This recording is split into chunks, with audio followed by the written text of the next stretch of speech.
శ్రీవారి హుండీకి మరోసారి భారీగా ఆదాయం సమకూరింది. జూలై నెల కూడా 100 కోట్ల మార్కును దాటేసింది.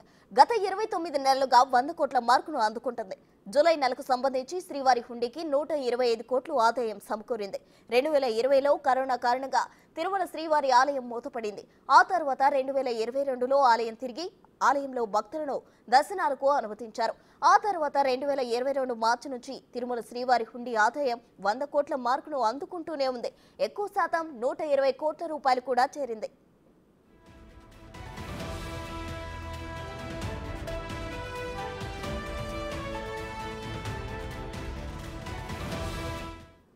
శ్రీవారి సన్నిధికి నిత్యం భక్తులు రాకపోకలు సాగుతుంటాయి. ఒక్క ఏపీ నుంచే కాకుండా దేశ నలుమూలల నుంచి కూడా ఇక్కడికి భక్తులు వచ్చి స్వామివారి దర్శనం చేసుకుంటారు. భక్తులు తమ మొక్కలను కానుకల రూపంలో చెల్లించుకోవడం ఆనవాయితీ. శ్రీవారి హుండీకి రికార్డు స్థాయిలో ఆదాయం సమకూరినట్లు టీటీడీ తెలిపింది.